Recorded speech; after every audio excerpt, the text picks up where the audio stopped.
Hey, and I'm talking another time. Where? Beachville? Somebody knows? Where? Where? On the top of the hill. Excuse me. Or would you I rather don't, sit? oh, I don't care. It was a big empty space. I thought I could sit in it. So. Big water field on, okay. Well, start at me. Yeah. That's great. I'll meet too many people. Yeah. Were you at least? I wasn't at least. Sorry.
I want to check it in, but she won't allow me to.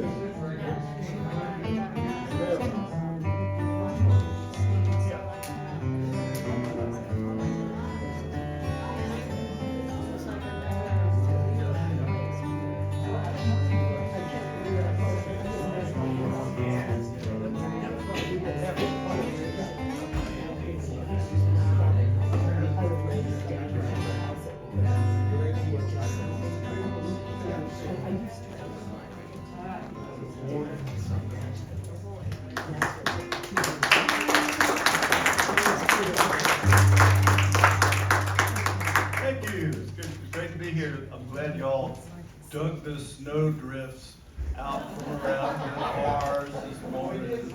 Waded through the 3 feet that we had to get to your vehicles.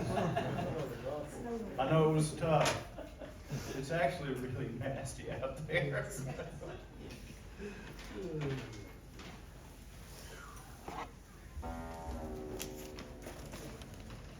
You can start whenever you want to, Michael. I need to do a little cue. Oh, no, it's not me. Not you. Yeah. Yeah.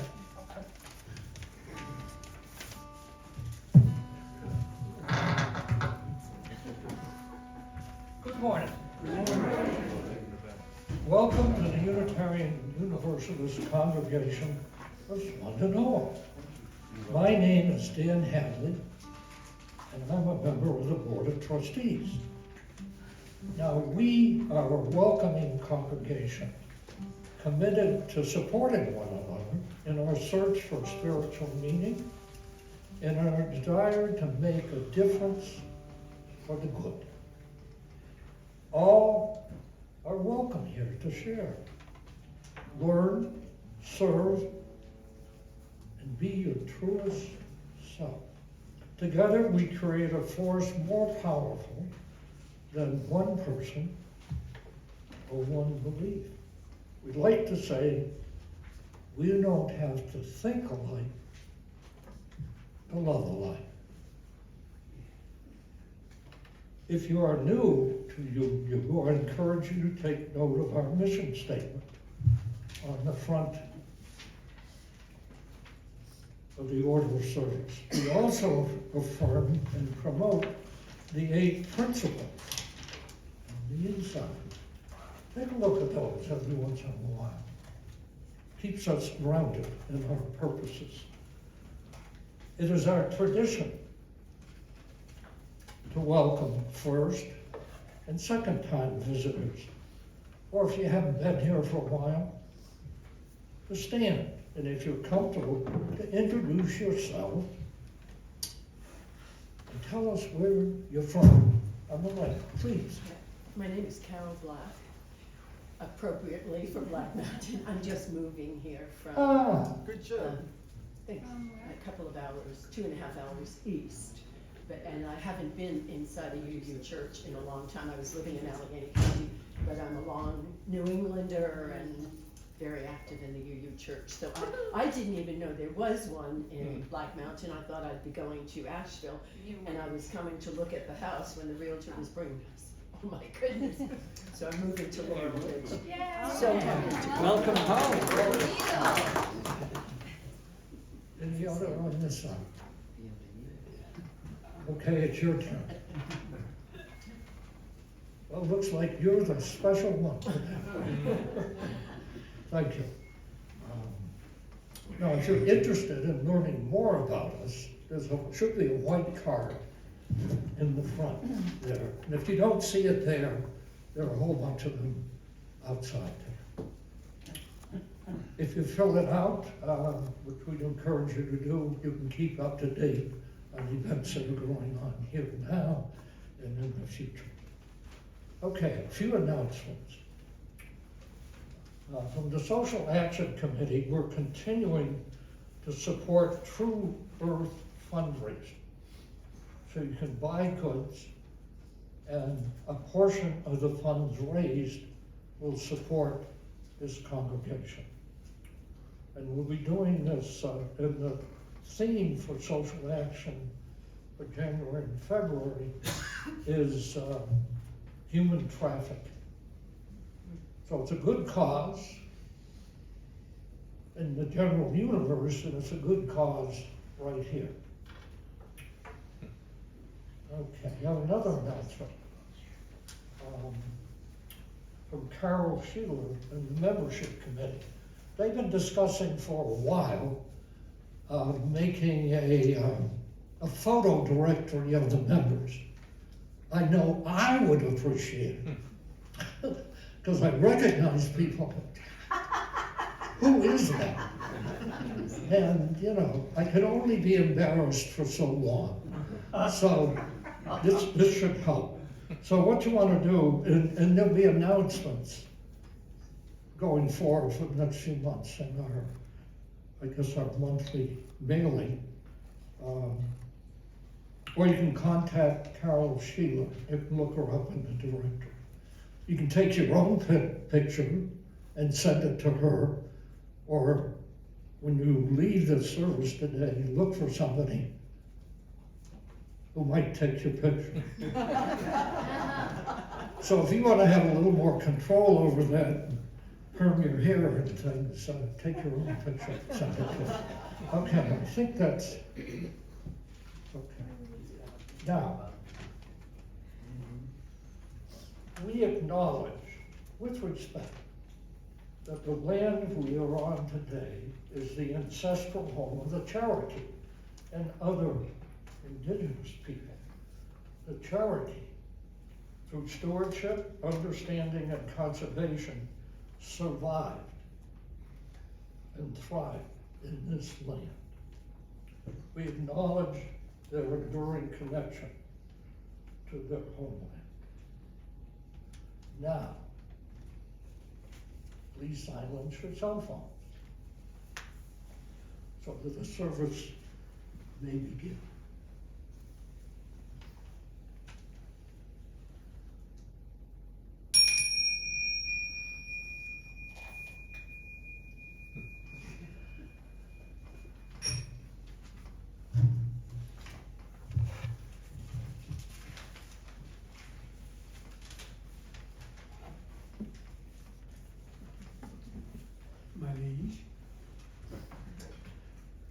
Hello, everybody.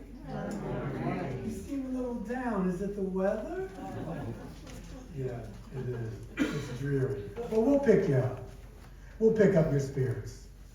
Today, the beautiful words from Unitarian Universalist Betsy Dar will be our opening words. She says, "May the light of this chalice give light and warmth to our community, when we are joyful and when we are in despair.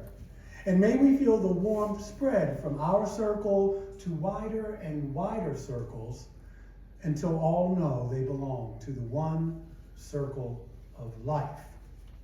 So keep that in your hearts, and please stand as you are willing and able. And join in singing our opening hymn this morning, Mother Spirit, Father Spirit, hymn number 8. Okay. Okay. So the maestro's going to play through it once, and then the second time you join in.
For next Sunday, the board decided that we wanted to start our canvas early. So next Sunday's sermon is not going to be what it means to be a sentient being. That's going to be on March 12th. I give you time to figure it out before then. But next Sunday is our canvas. It's called Bounty, the Bounty of Our Faith. And that's all I can tell you, because it has to be written. I hate when they change, but change is life, right? Our responsive reading in the back of the gray hymnal will read responsively, reading number 464. It's called "And Then." "And then all that has divided us will merge. And then compassion will be wedded to power. And then softness will come to a world that is harsh and unkind. And then both men and women will be gentle. And then both women and men will be strong. And then no person will be subject to another's will. And then all will be rich and free and varied. And then the greed of some will give way to the needs of many. And then all will share equally in the earth's abundance. And then all will care for the sick and the weak and the old. And then all will nourish the young. And then all will cherish life's creatures. And then all will live in harmony with each other and the earth. And then everywhere will come all Eden once again. We got some work to do, don't we?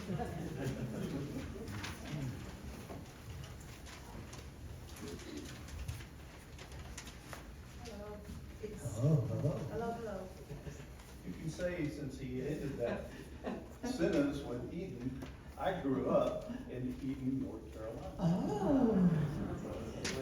It's I've second. been there. It's second Sunday, and Andy Gwynn has filled our church with beautiful music many times, and so we're happy to have him again. And he gave me a little bit of different information about himself today. It says, since it's Super Bowl Sunday, I played 9 years of organized football from 4th grade through senior in high school. What was I thinking? I fell out of love with the game over the years when I saw the physical toll it took on players. And these days I rarely watch it. But if you're looking for me, you'll often find me waist deep in a trout stream.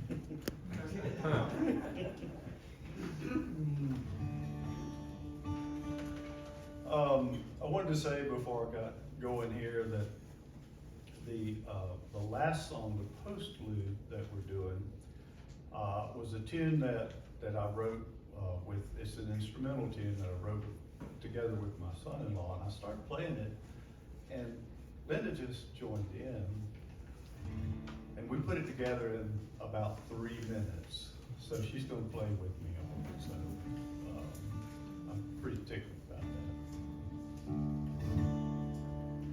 Well, this song is called Here and Now, and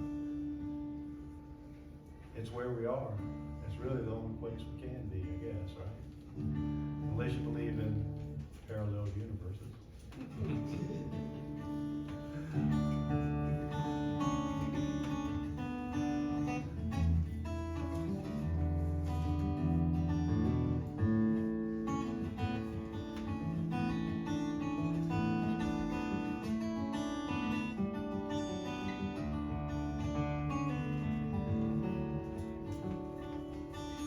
Come and sit beside me as I play this little melody I found. It's not Mozart, not high art, not really that profound. But when these strings are set in motion, you can hang your heart on the sound.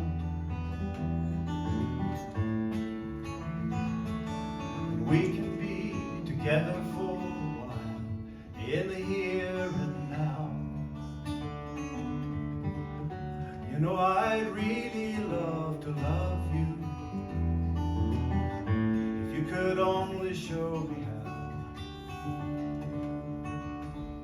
And we could live together inside this song in the here and now.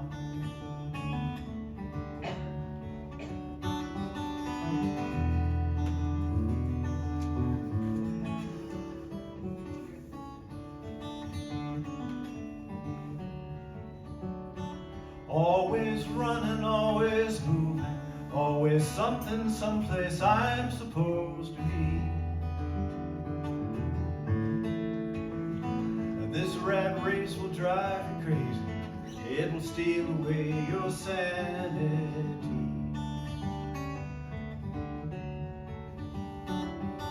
Up the down escalator, waiting in the elevator line.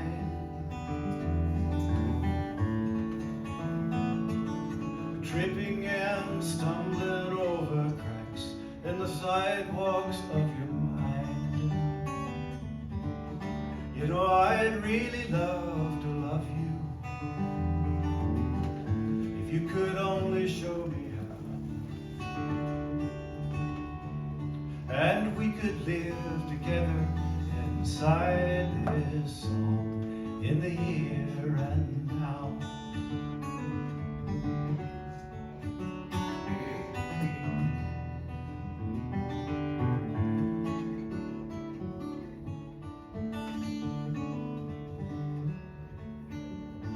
You know, regret is an emotion I never have the notion to repeat. If I screwed it up bad enough the first time, might as well just let it be. 'Cause if you think about it too much, you can dig yourself into such of a hole. Pretty soon you're stumbling over cracks in the sidewalks of your soul. You know, I'd really love to love you if you could only show me how. And we could live together inside this song in the here and now. You know, I'd really love to love you if I could only figure out how we could live together inside this song in the here and now.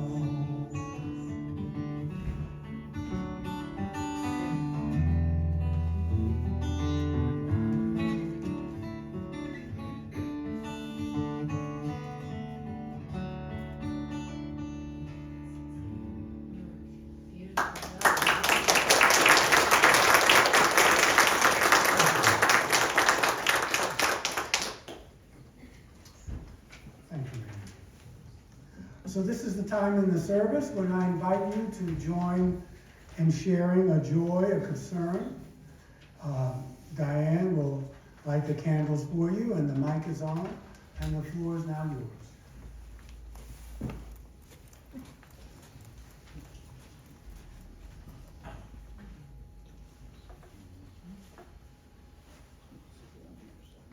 I'm Andy, and I will be brief, but I also will ask your indulgence for two candles of concern.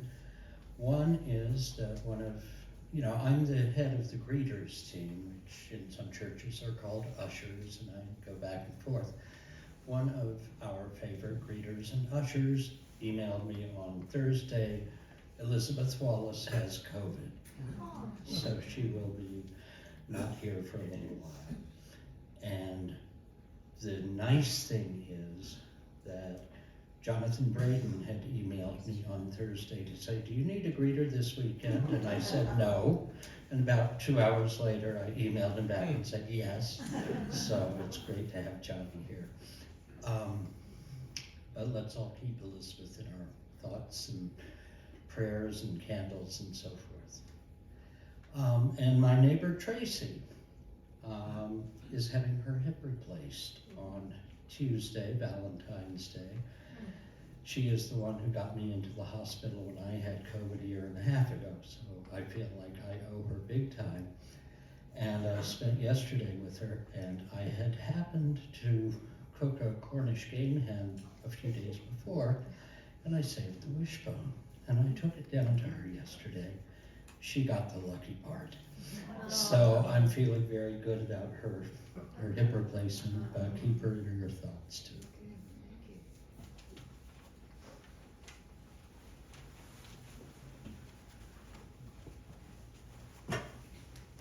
Hi, I'm Molly Keeney, and I have a big fat candle of joy to ask Diane.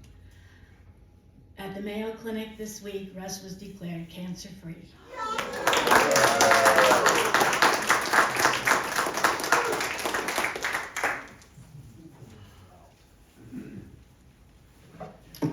Hi, I'm Marty Saltzman, and I have a joy. My son-in-law Josh made it through a 7.5-hour open heart surgery with the best possible outcome. They were able to repair his defective aortic valve, and they didn't have to replace it, which is really great. On the downside, he's back there because he's running a fever, but after 3 days at Columbia Presbyterian and a battery of tests, I think they figured out that he caught the 48-hour virus that the kids had this week. So, but he's in good hands, and my daughter got a little break, so she's happy. So thank you all for thinking of him and passing on all the healing, love, and energy.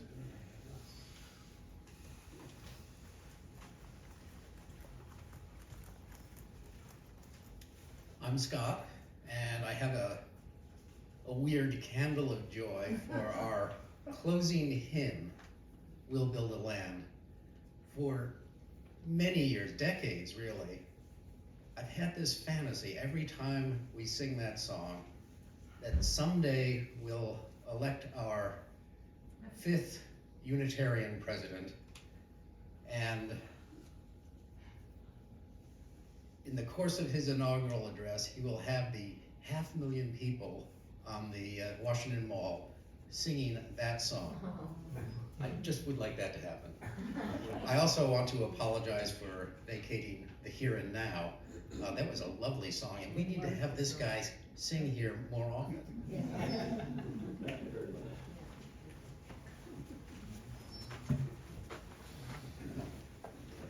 Hi, I'm Larry, and I just want to nominate Scott for running for president as a UU.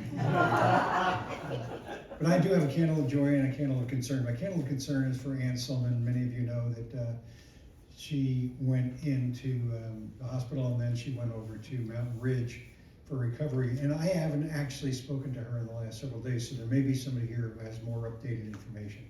But if she's still at Mountain Ridge, I know she would love to have visitors, and if you go see her, you can go see Jennifer Atkinson at the same time. They're both there. And then I have a candle of joy that Marty's back after being gone for 8 days in Manhattan. So it's good to have her back.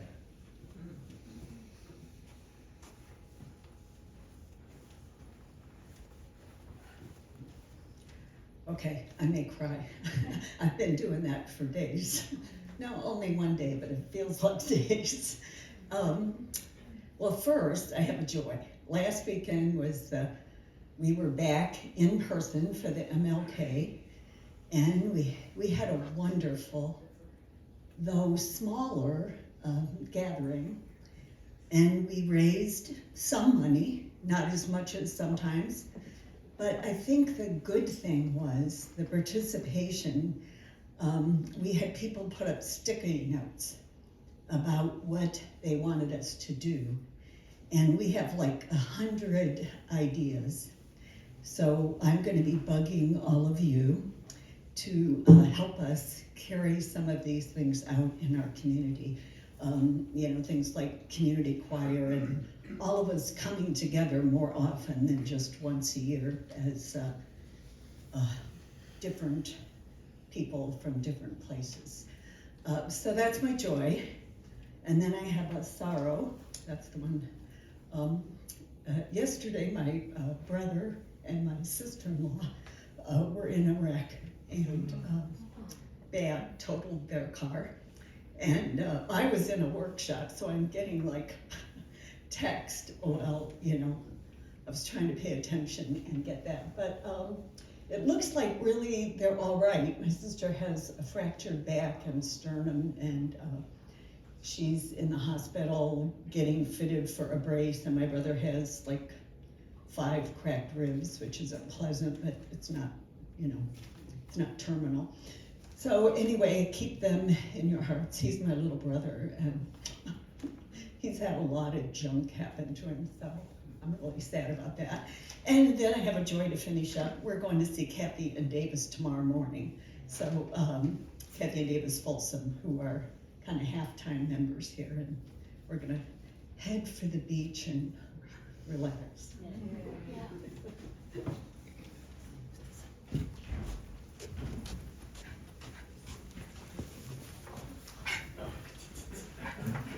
I'm Sue. I have a sorrow and a joy. I just learned that my uncle, Arthur Stewart, was actually my mother's cousin, just died when he was 90-something.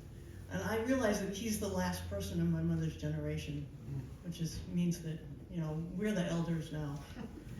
And the joy, well, about a year ago, Jeff was diagnosed with diabetes. And coincidentally, a friend of his, the day after, told him that she had cured herself with a diet, a whole foods, plant-based diet. He came home and got the book she recommended and read it and said, okay, we're gonna do this. And I said, you gotta be kidding. But we did it, and it's a year later, and he doesn't have diabetes anymore.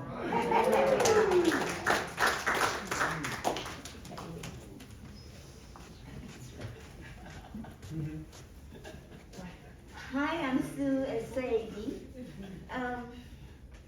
I have a concern about us, men on earth. If we just learn something from Sadie. She loves everybody unconditionally.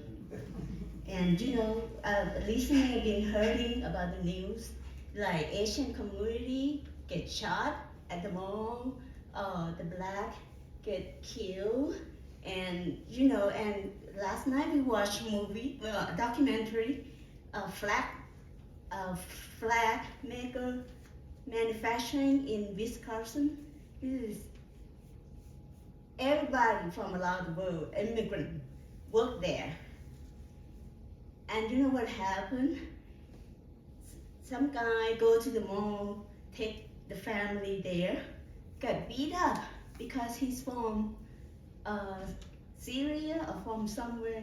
So it's a sad story.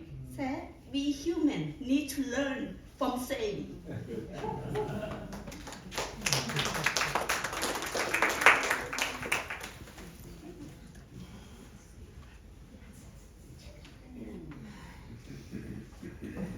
Is Sadie not staying?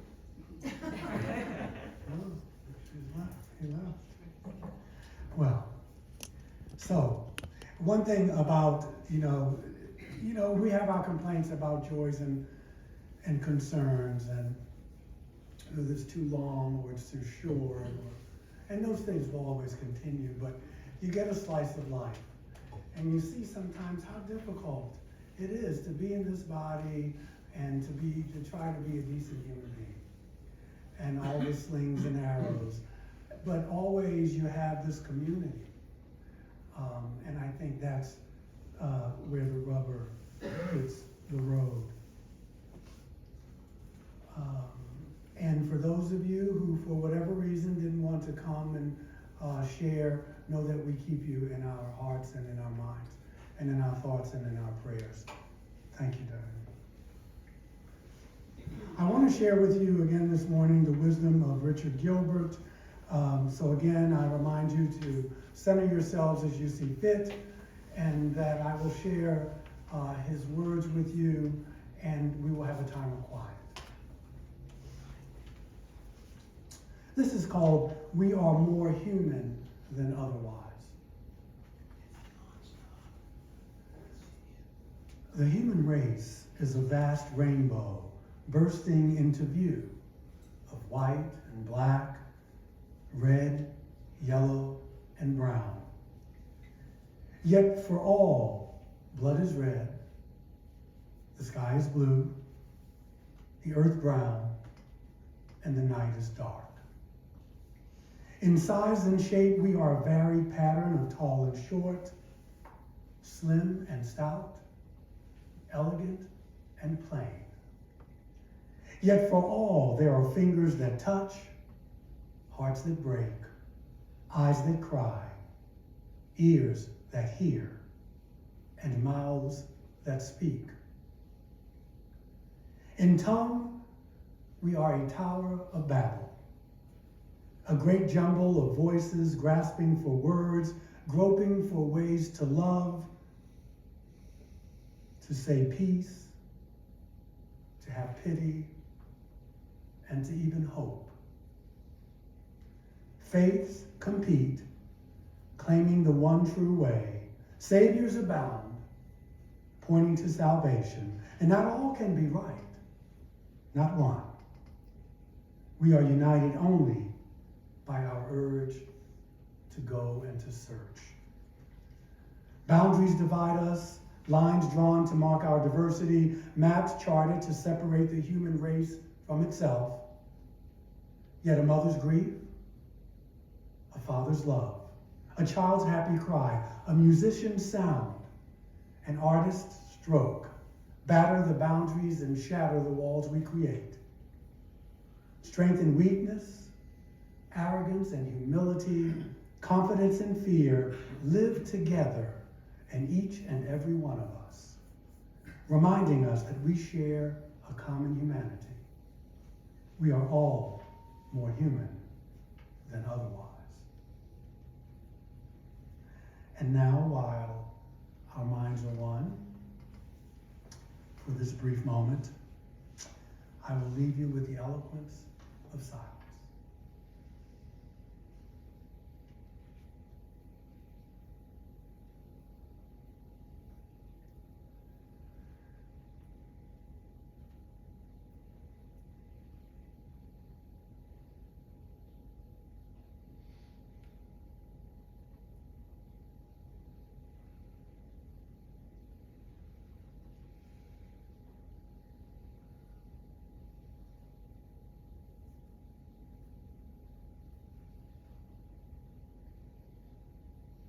And so it is. We have another song from Andy, but we also have to collect this morning's offering. So I thank you ahead of time for your generosity and your commitment to the growth of this community.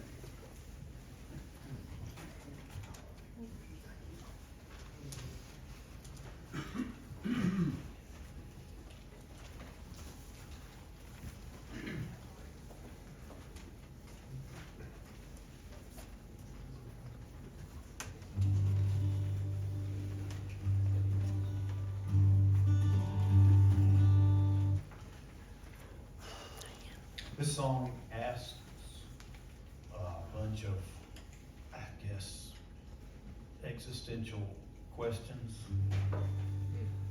Doesn't answer them well. This is called The Distance.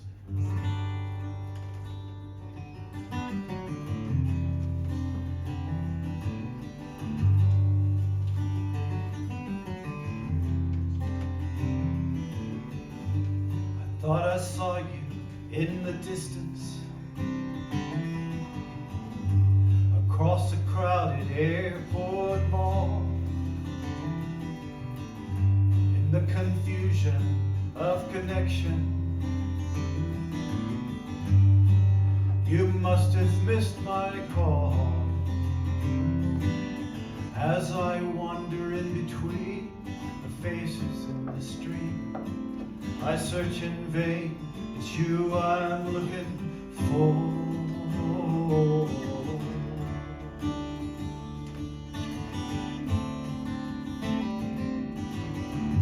Did I see you in the distance? Did you never hear my call? Did I lose you in the distance? Were you ever there at all?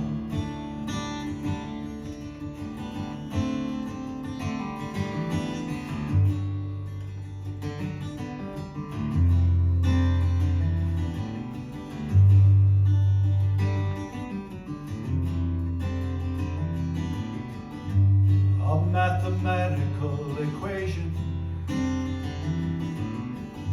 This is the law that rules our lives. A formula for separation. A function of distance, rate, and time. Our molecules collect and scatter on the wind, like vapor trails across a painted sky.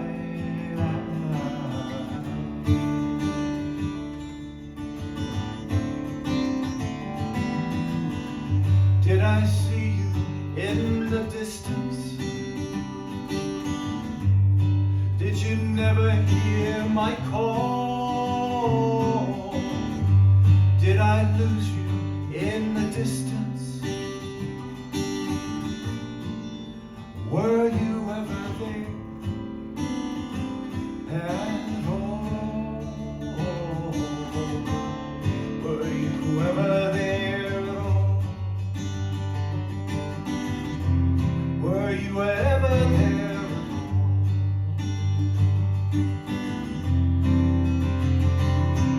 They tell me that the universe is growing and expanding, but I don't have a clue just what that means.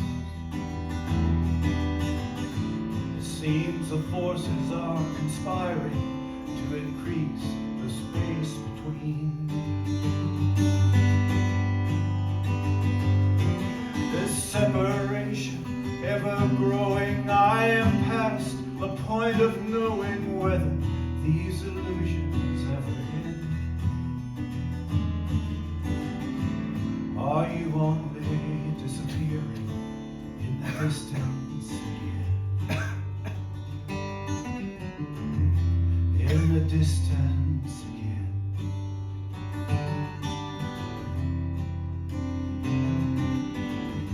There's only space and time between us,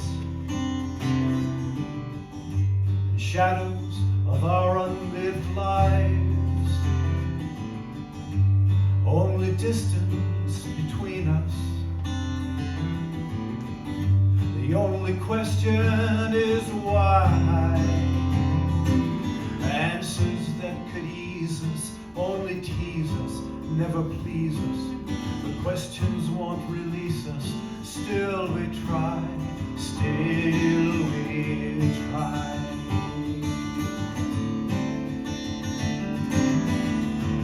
Did I see you in the distance? Did you never hear my call? Did I lose you in the distance? Were you ever there at all? Were you ever there? Were you ever there at all? Were you ever there at all? Were you ever there at all?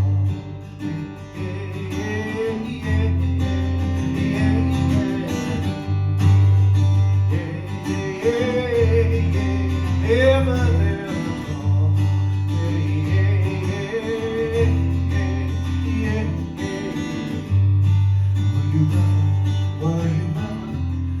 ever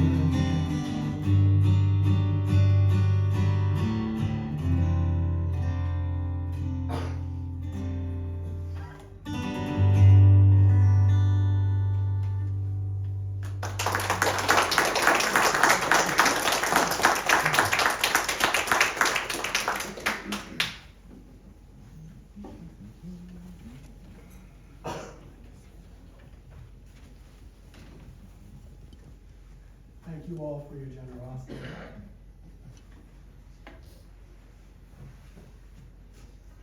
I want to share with you this morning, in the time allotted, just some, I won't call it folk wisdom, but there'll be a certain theme, and we're going to go to different parts of the world. And I want to talk about some diverse worldviews from cultures that I feel can be extremely helpful in encouraging a healthy sense of community, not just for UUCSB, so on a more micro level, but also for maybe a planet-wide kind of influence on a macro level. The Native American view, Lakota specifically, of all my relations, views all reality and life as related and interconnected. Now, in the sermon that will be coming in March on what it means to be sentient, I will explore this idea a little more. But this is the worldview from the Lakota, that everything is interconnected. And you know, I just want to be clear, because I know sometimes we forget. I hear sometimes us as Unitarian Universalists, we'll hear something that resonates with us, for instance, the interdependent web. And we may hear someone else talk about it. And we go, oh my God, see, that's so you. This predates you. You know, it's nice, but we didn't come up with all this. And so every aspect of life is seen by, you know, Sitting Bull and Crazy Horse's descendants as one intrinsic family. For instance, in the Blackfoot nation. When people meet, they don't say, how are you? They say, za ni da biwa. Tazi na biwa. How are the connections? Because if the connections are in place, everything must be okay.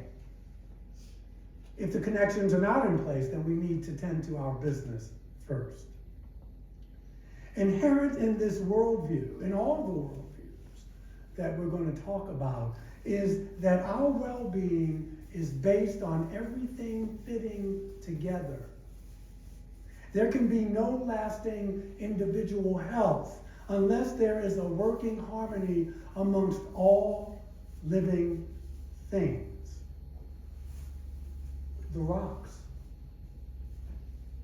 You know, we'll talk about it more, but there is a belief among indigenous peoples, from most everywhere, that even the very stones have a consciousness.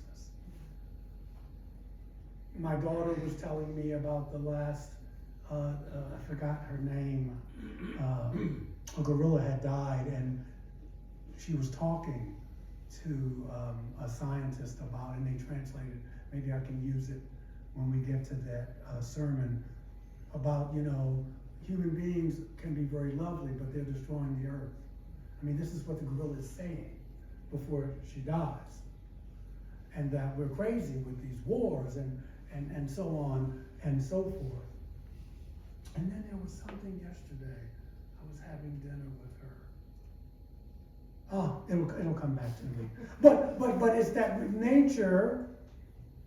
It's told, that trees, yes, we know that, but that they communicate, they can count.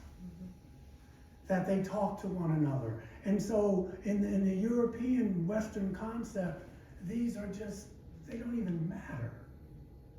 And these are sentient beings. This is Western culture now. Not trying to make white straight males feel guilty. I'm not doing that.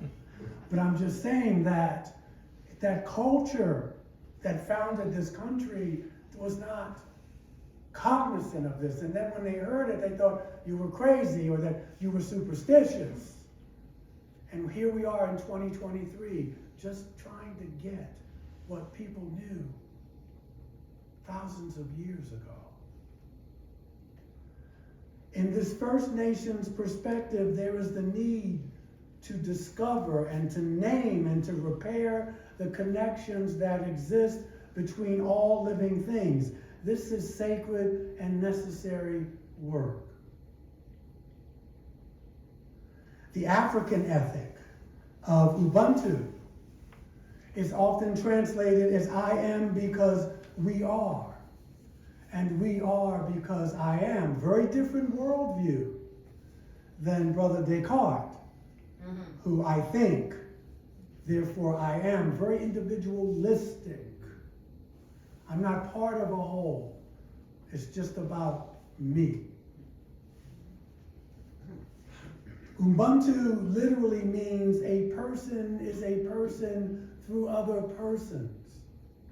What a concept.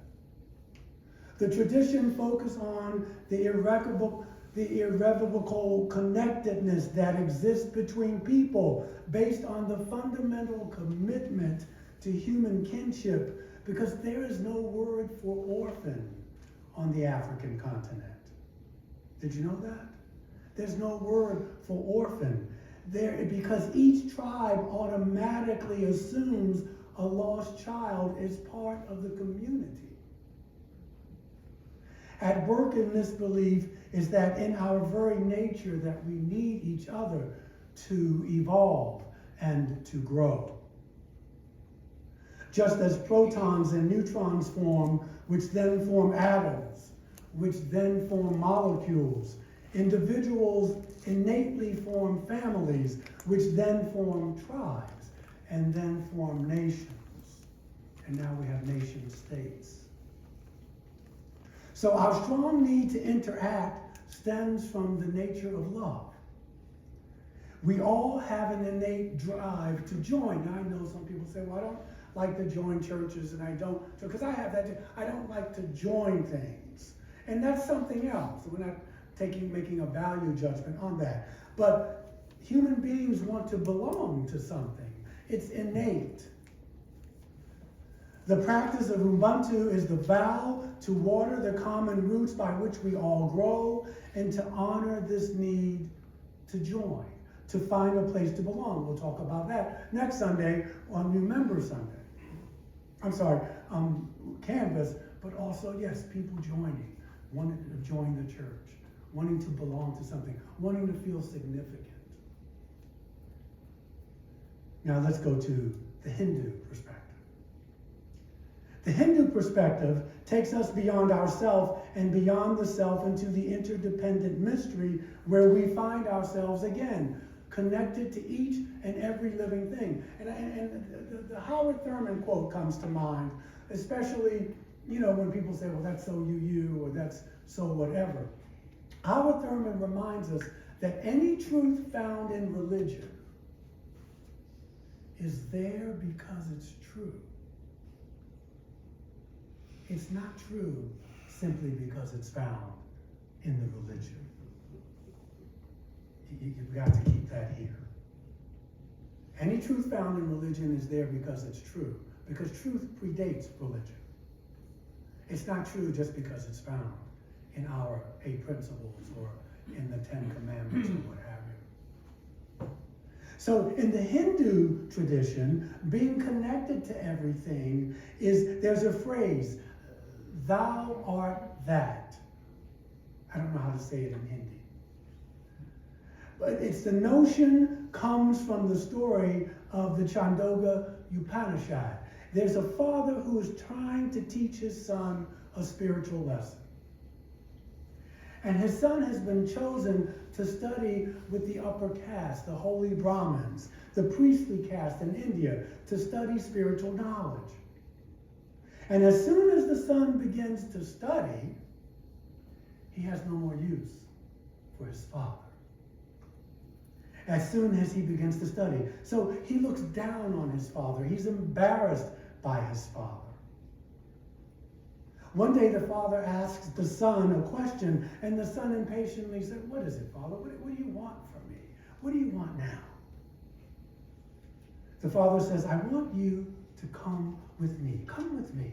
And so the father leads his son on foot to a giant tree, a great tree, and he picks up a piece of fruit from the tree, and he says to his son, what do you see? What do you see here? And the son curtly says, I see nothing. I don't see anything. His father tells him to break open the fruit, which the son does. And they both look at the fruit inside, the seeds. And again, the son says, Father, I don't see anything. I see nothing. The father picks up a seed and puts it right in front of his son's face. And he tells him, this is you. Thou art that. That is you. Thou art that from that nothing. So he's trying to get his son to feel the great truth that out of the unseeable center, we all come to be. We all come from this great nothing. And so the practice here is to learn how to face and feel a life of compassion that honors that we all have what? We all have the same heart. So let's take a story from a Western tradition. Martin Buber. The notion of I and thou, discerned by the philosopher Martin Buber, who was Jewish, holds that God only appears in authentic dialogue between two living centers. That means when two people are sincere, when they are being real, this is where God appears. So when we see ourselves as the sun and everyone else we meet as planets in our world, we are trapped in an I-it relationship. You become a thing to me. I objectify you and everyone that I meet when I come from this perspective.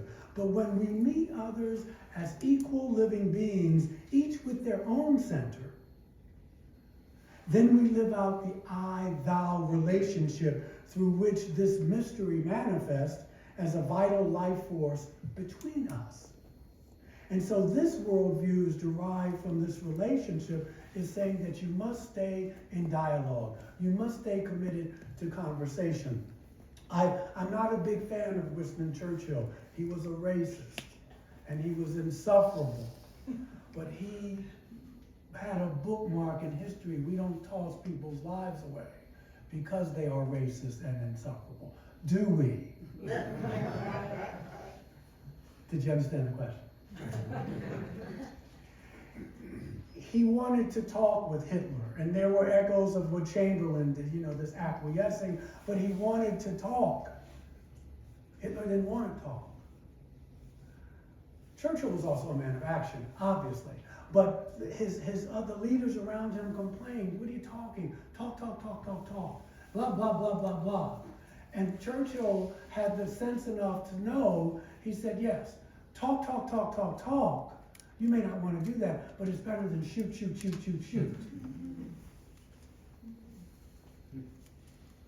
There's a Lebanese saying, Yo Anayuni, which means, oh my eyes. Implicit in this ancient greeting is the recognition that we all need each other to truly see, and that one viewpoint is not sufficient. You are here, because I could be speaking to an empty room. Now we can see, just like I am here, and now we all can see. Now this reminds me of the Native American, the elders, they sit in a circle, and everything is done in a circle. And they remind us that the earth is a circle, and that birds make their nests in a circle. But this reminds me of when the native elders get together, they sit in a circle, not just for equity, not just for that, but so that each elder will have a direct view of the center. The belief at the heart of this worldview is that the center and the whole are not comprehensible by any one person alone. Therefore, we need everyone else's view to glimpse the enduring truths of life. And so we gather meaning. We don't choose it, we gather meaning. And so the phrase, Ya Anayuni, oh my eyes, you're here, now we can see, is to welcome other views. Don't have to agree with them, but just be open to them. In the belief that we need each other to be complete and whole. Making sense? All this is not new. This is not new. Plato says all learning is remembering. All these worldviews have the same goal in mind, to remind us that what I do to you, I do to myself. Like Dr. King says, I cannot be who I ought to be until you are who you ought to be. And you can't be who you ought to be until I am who I ought to be. It's not personal. It's just the way the universe works. Our next worldview or perspective is from the Christian tradition of the early mystics, the desert fathers of the 3rd century, who give us the metaphor of the spoked wheel. So you imagine that each soul on earth is a spoke on an infinite wheel, and that no two spokes are the same. That's us. The rim of that wheel is our living sense of community. And each spoke does its part to hold up the rim. And so yet the common hub where all the spokes join is the one center where we all come from. And as I become my authentic self, as I evolve, as I grow, as a caterpillar becomes a butterfly, I venture out here. I go out into the world. And I discover and I share Michael's unique gifts. And I find that one particular place, that one place on the rim that only I can fill. And that is mine to uphold and sustain. You all have your own. And as I travel along the trail that I must walk, and this is the beauty of Unitarian Universalism, you walk your trail. We can kind of guide you and support you, but you have to walk. I can't walk your trail, and you can't walk mine, and you probably don't want to. Sometimes I don't want to walk my trail. But as you walk your trail, and as I move in the world, I live out my uniqueness. But when love and suffering sometimes cause me to retreat, when my heart shrivels up, when I retreat into myself, I discover, or rediscover, as Plato says, the common center where we are all the same. We are all the same. And I'm hitting this point home because it's easy for us to say that intellectually. But to really feel that, to move from here to here, it's a desert and a sea between the two. When I dare to venture even further now, I'm peeling the onion. I'm not going for the superficial, when people ask you a question, why do you think you do that? And the first answer comes to your mind. Well, go deeper. It's like when a person asks you a question, I remember my therapist would say, I would ask them, I don't know. Well, what would your answer be if you did know? Okay, let's put the resistance down. I connect with the common core where all our lives meet, because I'm going on my inward journey. And so it's the journey without distance. And so in our becoming, which grows outward, and our being, which grows inward, we live out the paradox that we get it, that, yeah, we're all unique. We're all special, but we're all the same. And that's the paradox. The image of the great spoked wheel reminds us that we really do need each other, and that if any of the parts are removed, the wheel falls apart. If any of you don't live up to your true potential, I suffer for that, and vice versa. So we need each other to be who we truly need to be. Remove any of the spokes, which are the individual souls, and the wheel, the gig is up, the wheel falls apart. Do you believe that? Do you really believe that? If you remove the center, call it God, the force, the universal mind, the primal cause, Allah, doesn't matter what you call it, there's no wheel.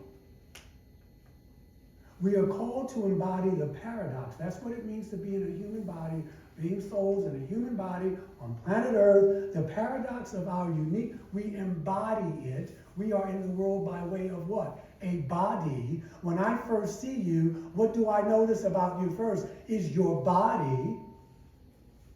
You are somebody.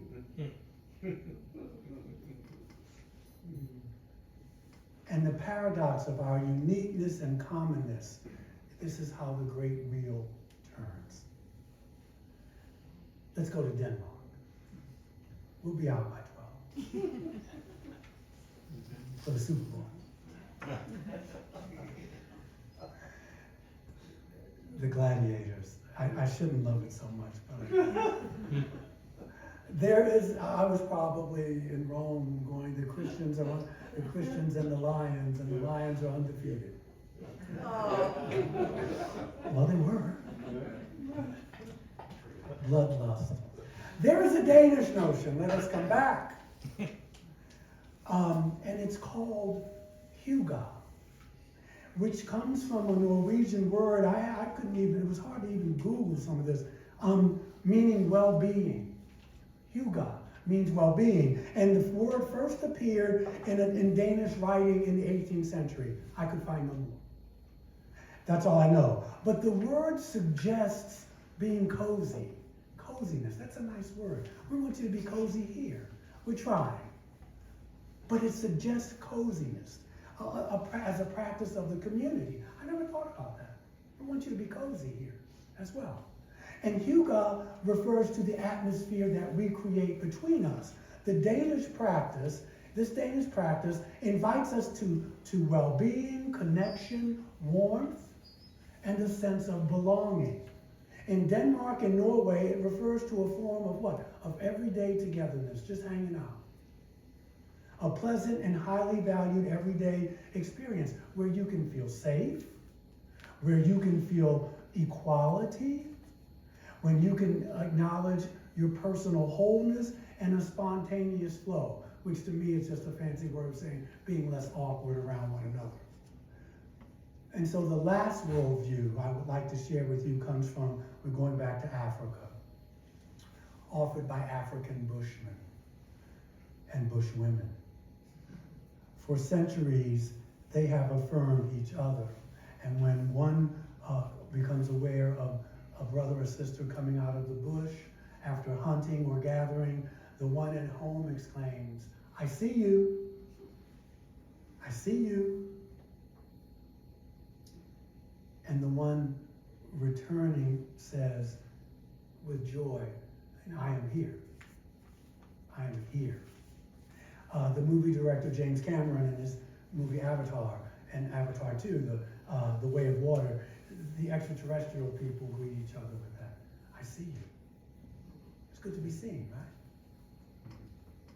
This timeless gesture and greeting is simple and profound because we all want to be seen. We all want to be heard. We all want to be acknowledged. We all want to feel significant. And this is the emotional lifeblood of any relationship, because in our busyness and our pain, we forget these things.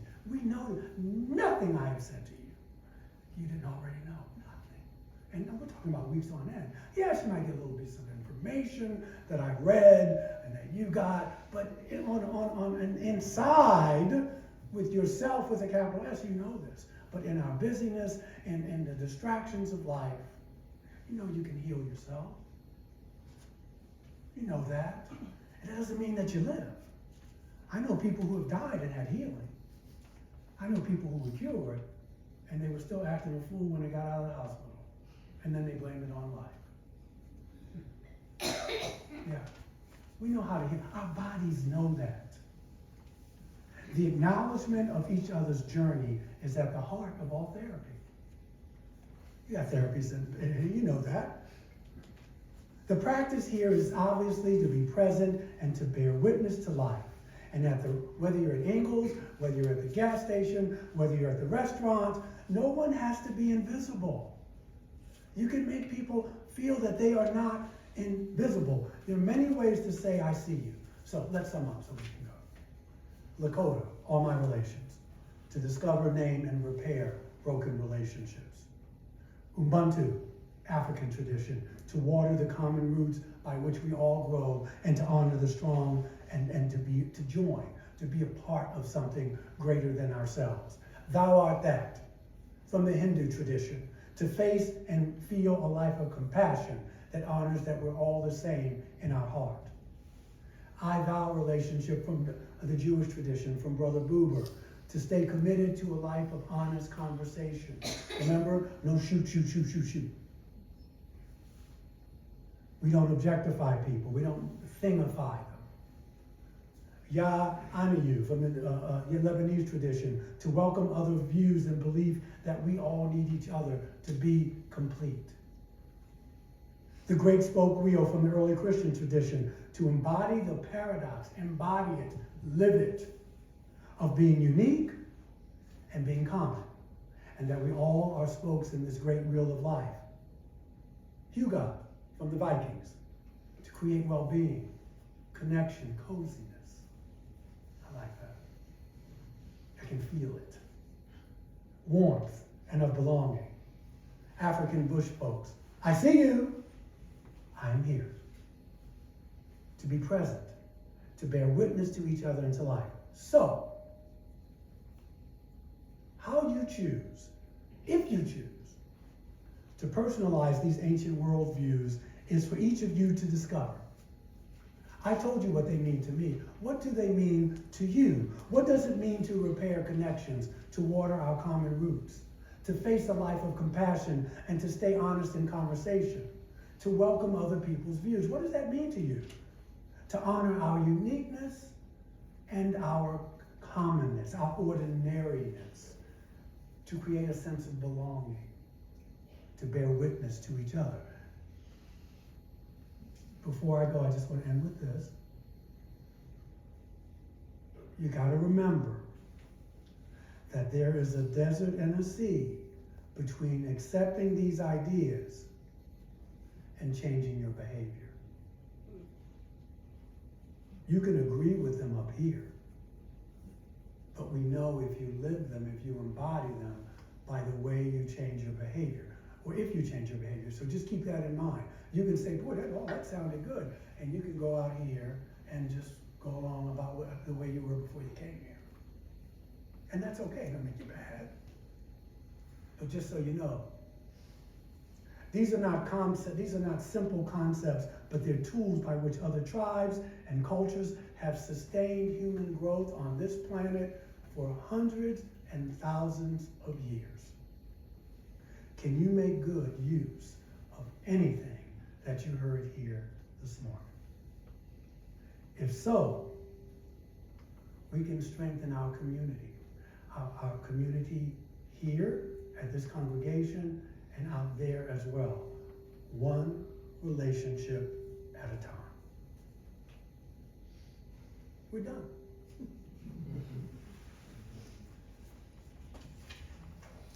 Your hymn is coming. Number 121. We'll build a land. Please rise as you are willing and able. This is for you, Scott.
Can we show Andy and Maestro some love, Linda?